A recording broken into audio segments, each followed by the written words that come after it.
할렐루야. 네, 온누리 평화교회 이동민 목사입니다. 우리 잠깐 기도드리겠습니다. 사랑과 은혜가 풍성하신 하나님 감사합니다.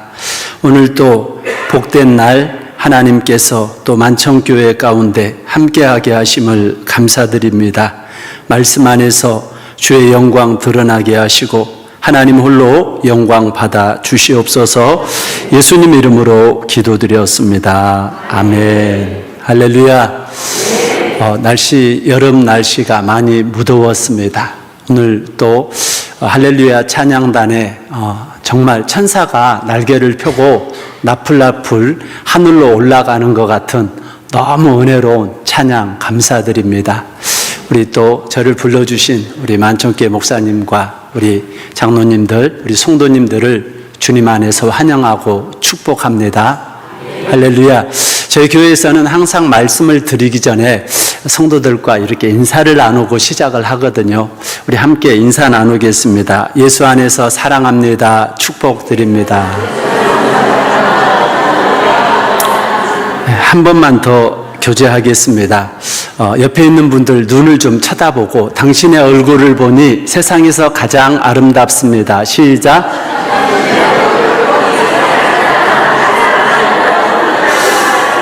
제가 오면서 봤는데 우리 만청교회 식구들 너무 얼굴이 잘생긴 것 같아.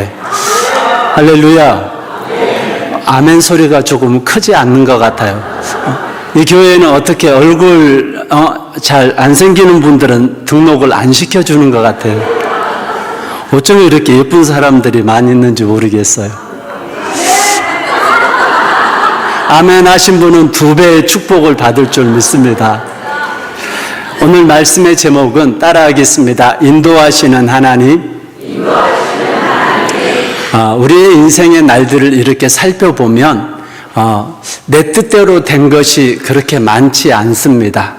많은 것들을 계획해도 결국에는 내 뜻대로 되는 것이 아니라 하나님의 인도하심대로 되는 것을 볼 수가 있습니다. 할렐루야. 내 뜻대로 만약 되었더라면 큰일 날 뻔했어요. 부엌에서 엄마가 열심히 요리를 하고 있는데 탁탁탁탁 하면서 칼로 팔을 썰고 있는데 이제 걸음마 뗀 아기가 엄마가 칼질하는 모습이 너무나 아름다워요. 그래서 엄마한테 칼을 달라고 했어요.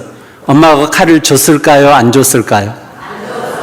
그래서 안 줄 줄 알고 뒤집어졌어요. 때를 쓰기 시작해요. 엄마가 줬을까요? 안 줬을까요? 이제는 금식을 선포해. 금식을 선포하고 안 주면 밥도 안 먹겠다 하면서 엄마한테 금식을 선포하고 소리를 지르면서 때를 쓰기 시작해요. 줬을까요? 안 줬을까요? 그러면 어떻게 하면 칼을 줄까요? 맞습니다. 그 칼을 다룰 수 있는 능력이 될 때까지 안 주시더라는 거죠.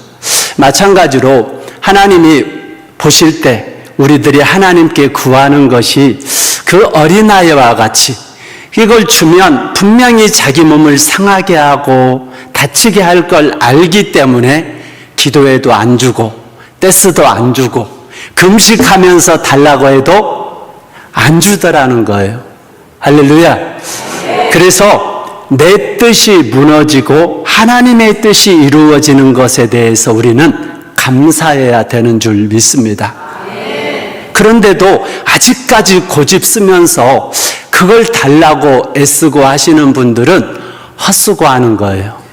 그것을 공사판 용어로 말하면 삽질한다라고 표현을 합니다. 오늘날 삽질하는 성도들이 얼마나 많은지 몰라요. 우리 만청교회 성도들은 그런 분 한 분도 없으시죠? 저쪽 돌아가는 교회에 있는 성도들은 삽질하는 분들이 너무나 많더라고. 제발 삽질을 멈추고 되는 것에 대해서 안 되는 것은 멈추고 되는 것을 하자는 것입니다. 할렐루야. 여러분, 되는 것이 뭐예요? 학생은 공부를 해야 되잖아요. 학생이 돈 벌겠다고 하면 돼요, 안 돼요? 안 돼요. 학생은 열심히 공부를 해야 돼요. 그리고 결혼한 부모는 책임을 지고 가정을 돌보는 일을 해야 되는 것입니다. 결혼을 했는데 이제 새롭게 살림을 시작을 하는데 공부를 하겠다고 하면 돼요, 안 돼요? 이미 늦었어. 이미 늦었어. 자녀들을 돌보고 그리고 가정의 안정을 위해서 민족 중 역사적 사명을 띠고 돈을 벌어와야 됩니다. 할렐루야. 되는 것을 하고 안 되는 것을 포기해야 되는데 자꾸 안 되는 것에다가 목숨을 걸고 하나님께 떼를 쓰고 금식을 하고 하니까 하나님께서 들어주셔요, 안 들어주셔요? 안 들어주십니다. 자, 여기서 로또 사보신 분, 로또 안 사신 분, 여기는 로또 사시는 분들이 없는가 봐요. 로또 당첨되는 게 쉬워요, 쉬워요? 그런데 왜 자꾸 사시는지 모르겠네. 로또 당첨되기 위해서 기도하지 말고 그 시간에 나가서 열심히 일을 하는 것이 더 빠른 응답이 있을 줄 믿습니다. 오늘 사람이 마음으로 자기의 길을 계획한다고 했습니다. 여기서 사람이라고 하는 것은 하나님 형상대로 지음받은 존재들입니다. 할렐루야. 저와 여러분들은 하나님 형상대로 지음받은 존재들입니다. 할렐루야. 하나님께서 최초로 하나님의 형상대로 지으신 사람이 누구죠? 아담이었어요. 아담이 하나님께로 지음을 받아서 하나님께서 6일 창조가 끝나고 에덴 동산을 만드시고 아담에게 주었어요. 주었는데 자세히 보니까 하나님께서 아담 혼자서 하나님께서 지으신 에덴 동산에 있는 것이 하나님께서 뭔가가 좀 부족해 보였어요. 그래서 창세기 2장 18절에 이런 내용이 있습니다. 여호와 하나님이 이르시되 사람이 혼자 사는 것이 좋지 아니하니 내가 그를 위하여 돕는 배필을 지으리라 하시니라. 아멘. 혼자 사는 것이 좋았어요, 좋지 않았어요? 여기서 말하는 이 혼자 산다는 것은 결혼이라고만 이렇게 꼭 집어서 말을 하지 말고 하나님은 혼자서 무슨 일들을 하는 것을 기뻐하지 않습니다. 물론 혼자서 해야 될 일들이 많이 있죠. 그렇지만 교회 일은, 하나님의 일은 혼자서 할 일도 세 사람, 네 사람 불러서 같이 해야지만이 하나님께서 기뻐하시는 줄 믿습니다. 이것이 바로 공동체, 커뮤니케이션, 관계를 통해서 하나님께서 하나님의 나라를 이루어가는 방법인 것입니다. 그래서 아담을 잠을 재우고 아담의 갈빗배를 뼈서 누구를 만들었어요? 자, 여기서 질문, 문제. 아담의 재료는 무엇이었을까요?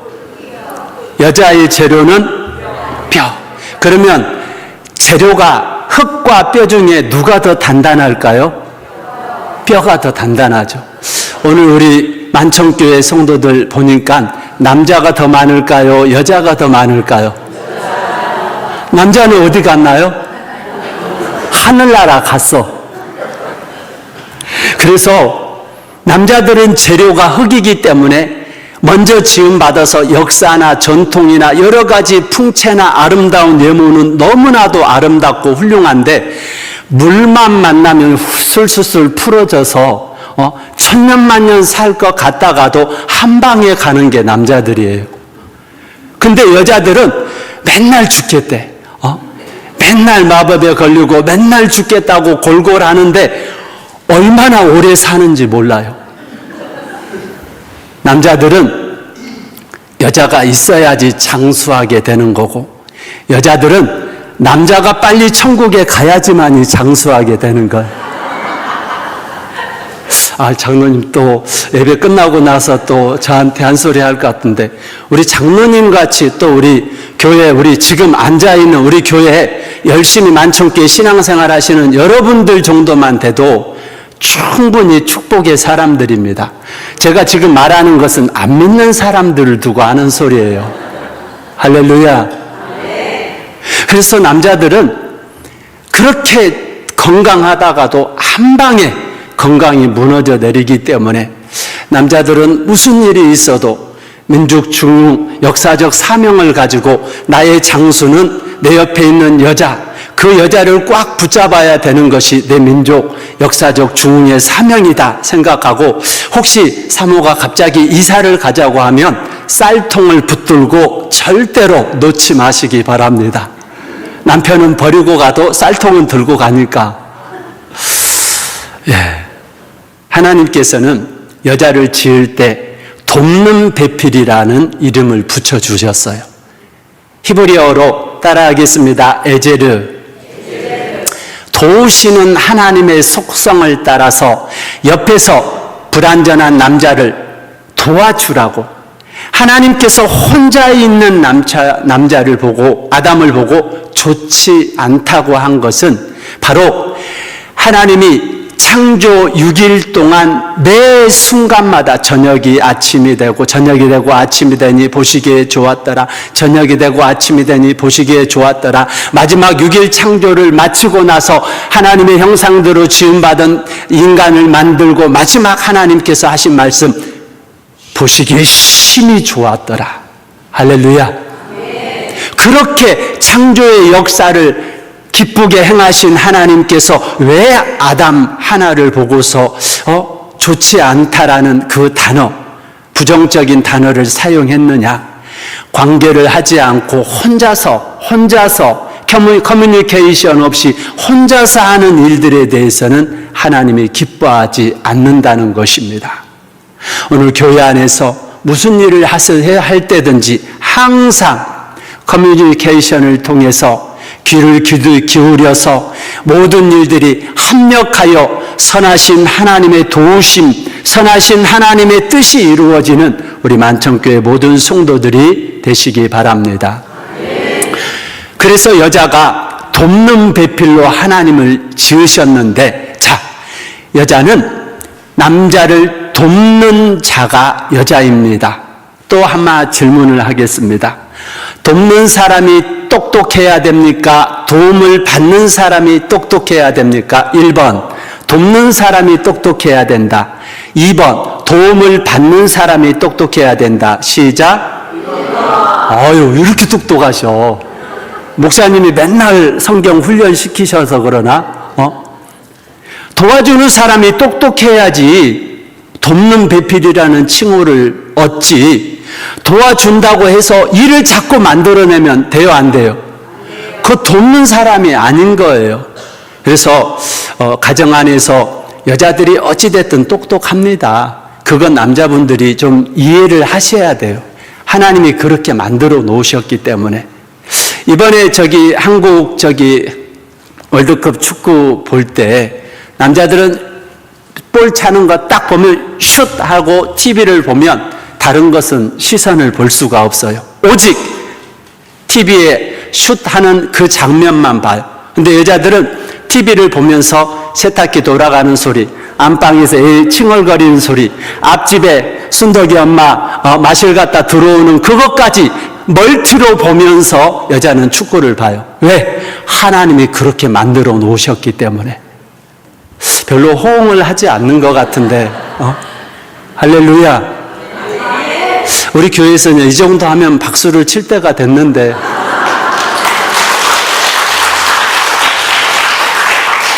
여러분, 하나님께서는 여자를 만드시고 나서 둘이가 하나가 되어서 행복하게 에덴 동산에 아름다운 삶을 살아가시는 것을 보고서 하나님은 그들에게 복을 주셔서 생육하고 번성하고 땅에 충만하고 정복하고 다스리는 축복까지 허락해 주신 줄 믿습니다.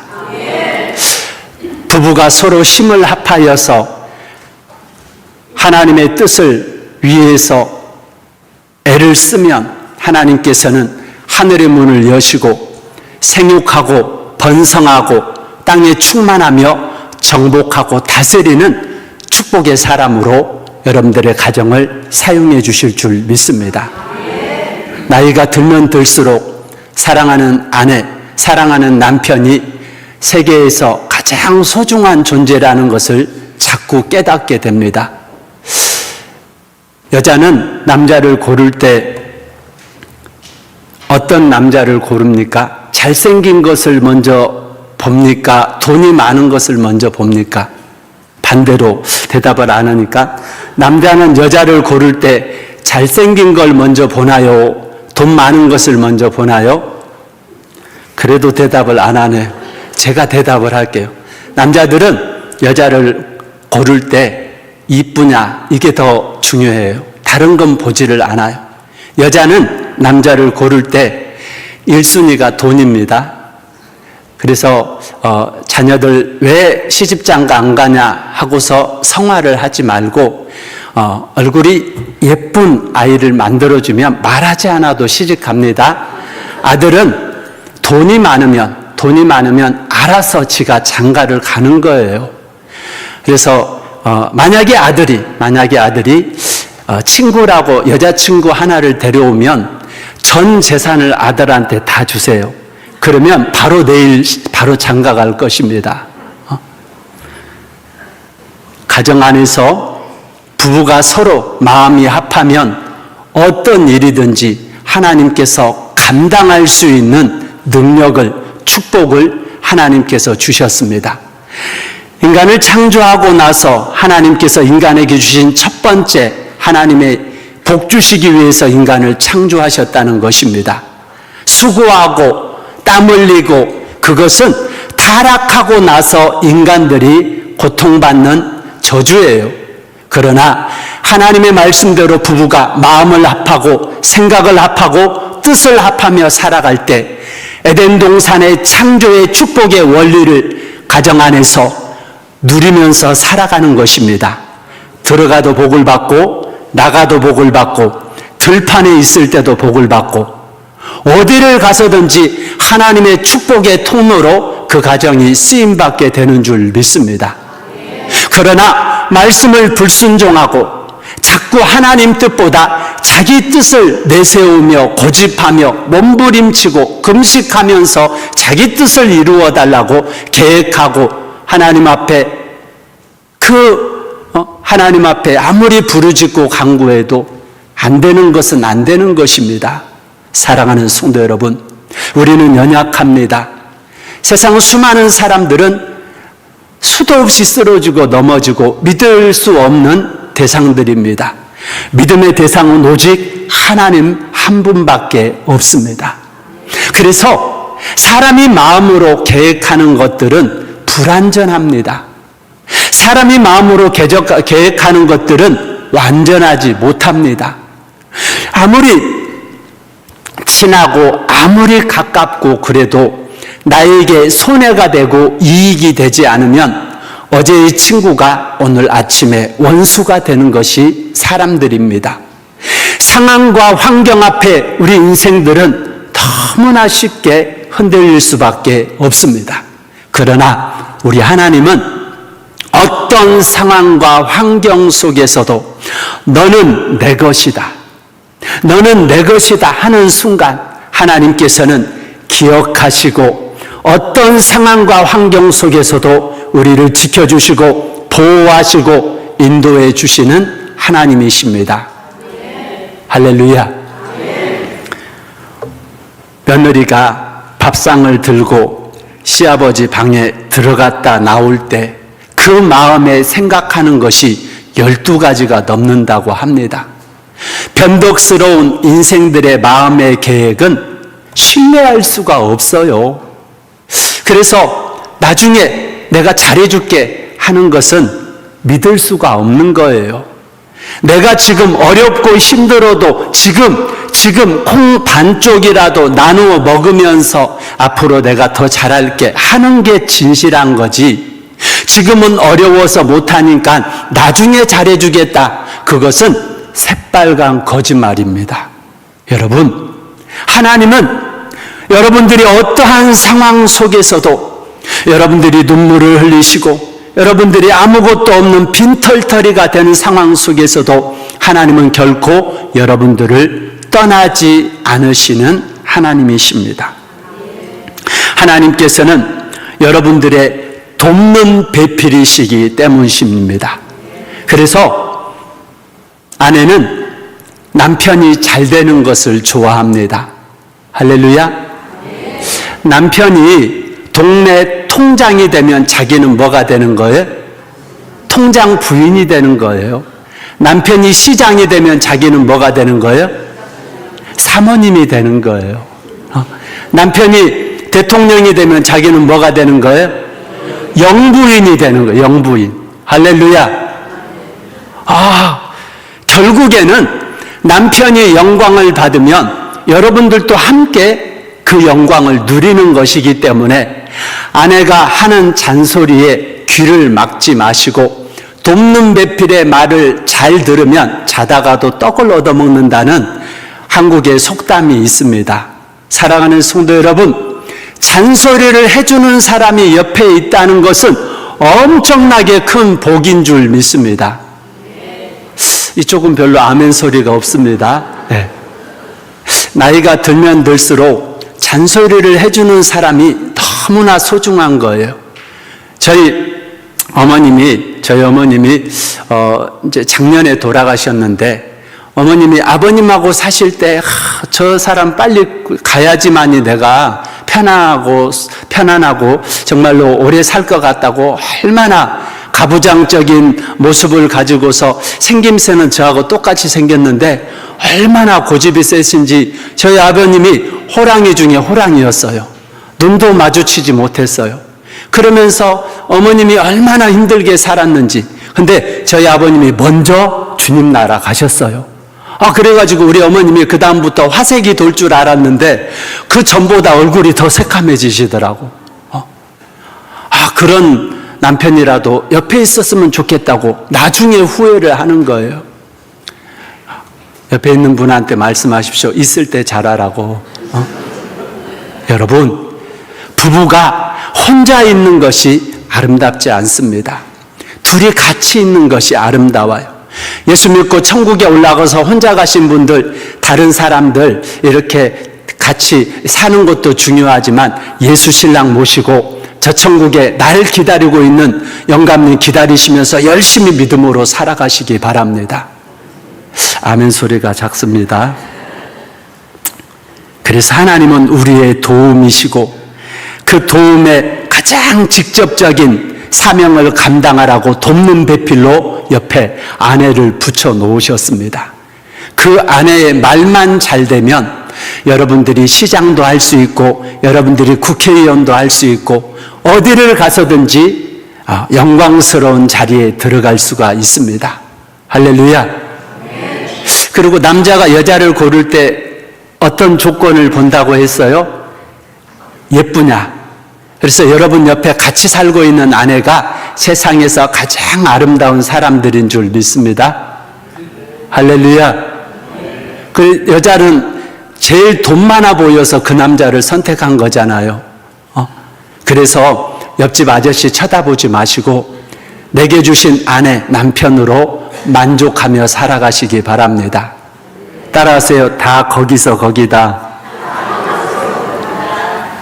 하나님은 에제르, 우리를 도우시는 하나님이시고 바로 그 놀라운 역사를 이루실 때 혼자서 일하시지 않고 항상 함께 일을 하였습니다.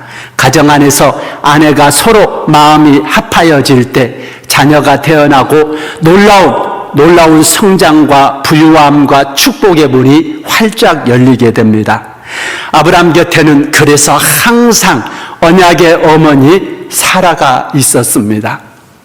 첫째 부인, 다른 종 다 필요 없어요. 오직 사라를 통해서 난 자만이 언약의 자손이라고 말씀하셨습니다.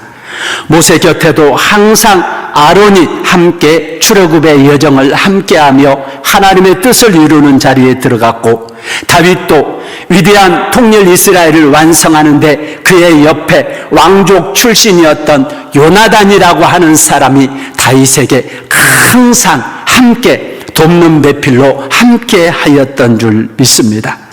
이 관계 사역의 최고의 사역을 잘했던 분이 바로 사도 바울이라고 하는 사람이었습니다. 바울은 하나님의 사역을 할 때 혼자서만 하지 않았습니다. 항상 바울 곁에는 디모데가 있었고 실라가 있었고 그의 곁에는 수많은 믿음의 동역자들, 같이 장사하는 브리스길라와 아굴라도 있었으며 주님의 제자였던 자들도 바울과 함께 동역하면서 하나님 나라 천국 사역 확장을 하기 위해서 얼마나 애를 쓰면서 그 깊은 사역을 행했는지 알게 됩니다. 사랑하는 성도 여러분, 오늘 저는 우리 만청교회가 날이 갈수록 하나님의 놀라우신 축복 속에서 세워지는 교회가 되길 원합니다. 그러기 위해서는 우리 모든 성도들이 하나님의 뜻 안에서 같은 마음, 같은 생각, 같은 말로 하나가 되어서 사람의 계획이 아닌 하나님의 인도하심을 따라서 살아가는 교회가 되길 원합니다. 저도 35년 전에 하나님께서 저를 부르셨습니다.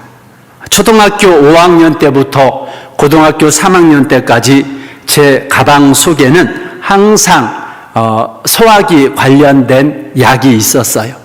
우리 집안 내력이 소화기 계통에 항상 문제가 있었어요. 조상적부터 내려오는 그런 내력이기 때문에 초등학교 5학년 때부터 위장약을 먹으면서 병원, 학교, 집이 저의 어떤 삶의 대부분이었어요.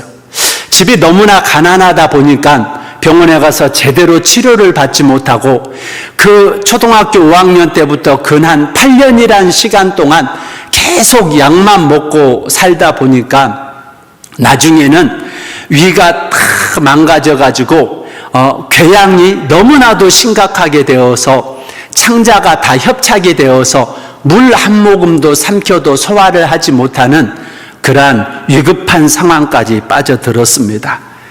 그래서 그때 광주 기독교 병원이라고 하는 곳에 어떻게 연결이 되어서 거기 가서 이렇게 병을 갖다가 확인해 보니까 장이 다 협착이 되고 위가 이렇게 달라붙어서 더 이상 살 수 없다고, 35년 전에 의술이다 보니까 생존 확률 20%밖에 되지 않는다고 하면서 수술하기 전에 서명을 하라고 하더라고요. 그렇지 않으면 수술을 할 수 없다고.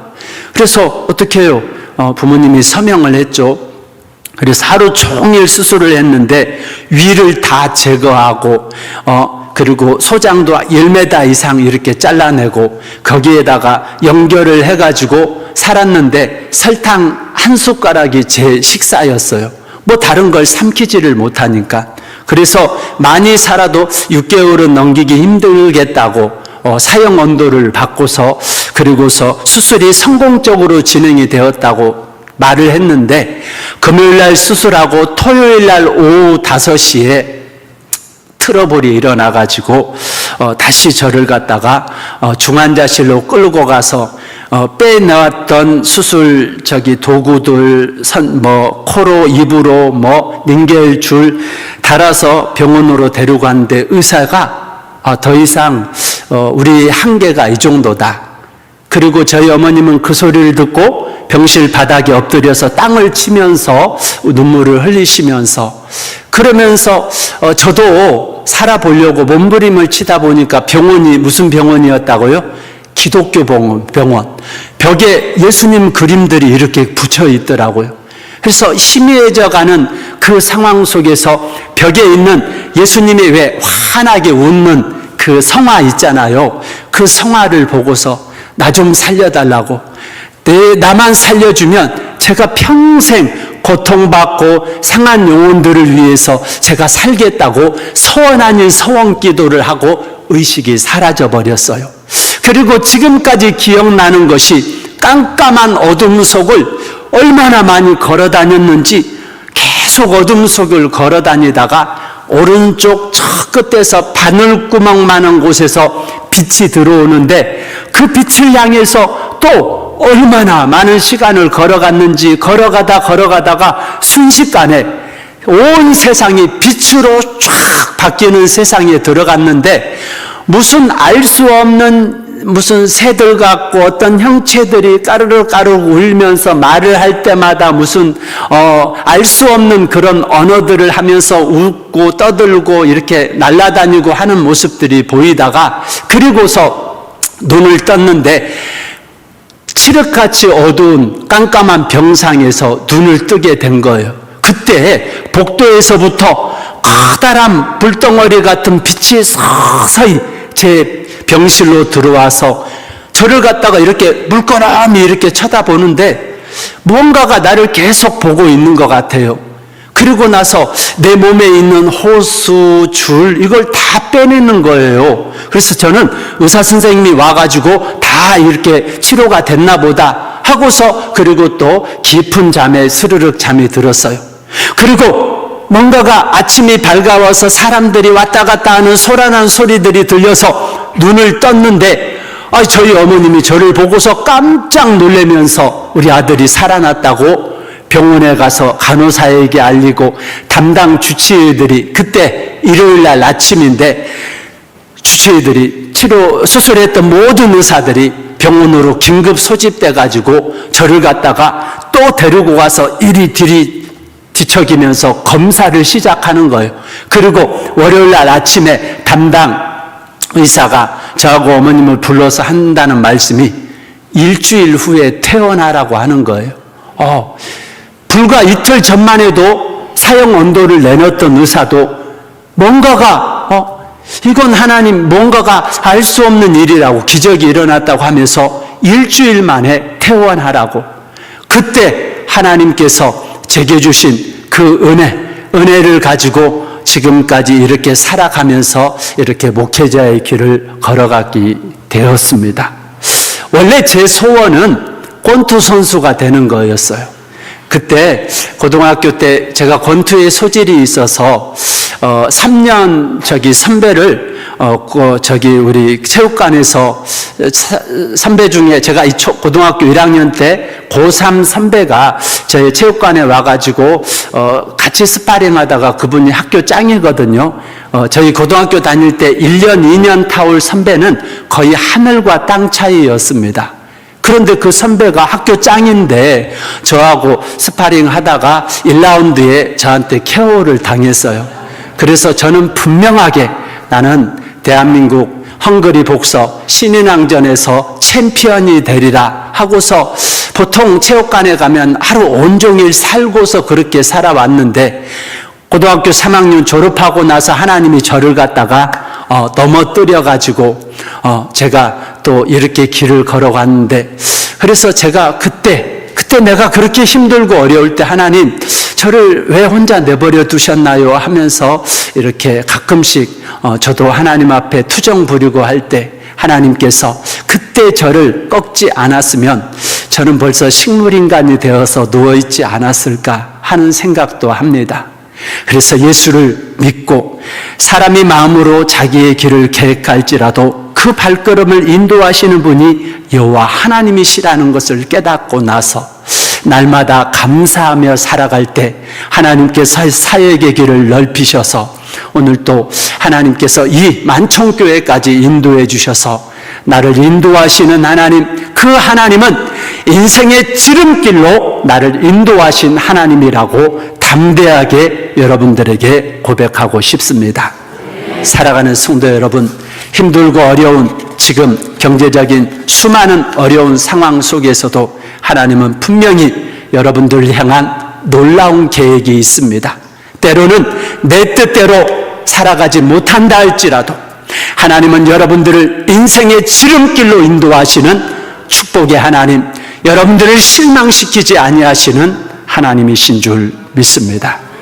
우리 복음성가 준비가 됐나요? 오 신실하신 주 우리 찬양 드리시면서 하나님, 힘들고 어려운 시간 속에서 우리를 인도하시는 분, 인생의 지름길로 인도하신 하나님은 신실하신 하나님입니다. 오늘 이 찬양 들으시고 우리 함께 통성 우리 함께 기도하는 시간 갖도록 하겠습니다.